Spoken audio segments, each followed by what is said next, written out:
This is what my first ever market looked like, and that is me before the market with tons of questions about what the day would be like. Twisted Crochet Shop.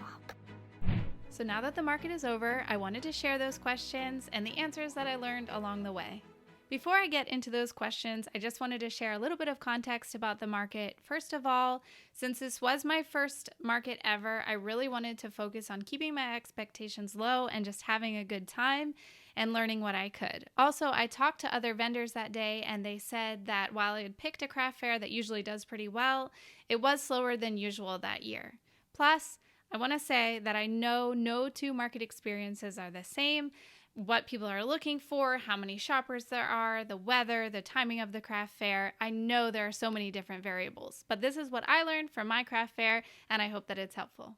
Okay, all that said, I want to go into the specifics of what I brought to my market. I brought 214 total items to the market, and I had a pretty equal number of plush and non-plush animals. Now, by non-plush, what I mean is animals that I had made using the number 4 medium worsted weight acrylic yarn. So I had an equal number of those that I brought to the market, and since I had been making animals but not selling them for a few years now, I had a huge variety of animals that I brought. I actually had 93 different types of animals from different types of dogs. I had sloths, I had fish, I had hermit crabs, I had whales, I had a ton of different types. So I know that that's a bigger variety maybe than many people would bring, but that's what I had to sell. So my main questions going into the market were whether my plush or my non-plush would sell better, what my best sellers would be, what worked, what didn't work with my booth setup, what I would do differently next time, and all in all, was the market worth my time? Okay, first question. Which sold better, the plush or the non-plush? Now, this is probably the number one thing that surprised me about the market because there was not a clear favorite.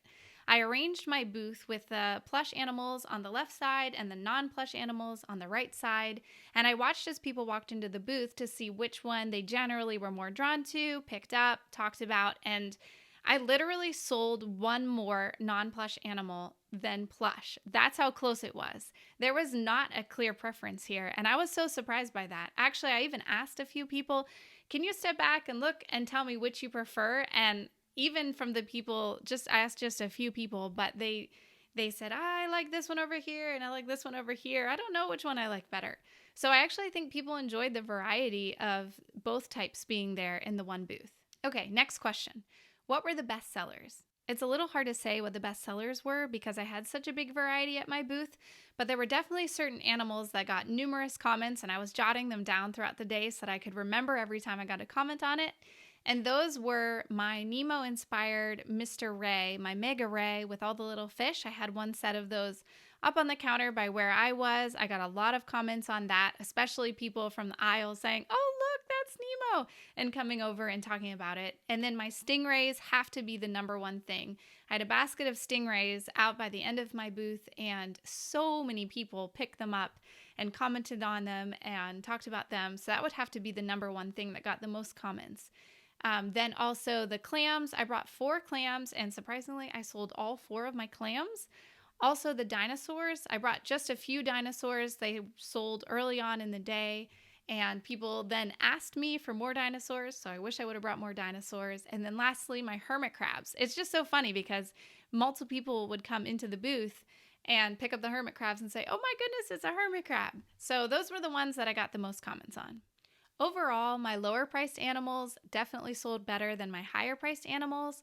I had $5 and $10 baskets. The $5 baskets were animals that I'd had for a little while that I really wanted to sell. I sold all but one of these. I also had a $10 basket that were small non-plush animals. I sold all but 2 of these.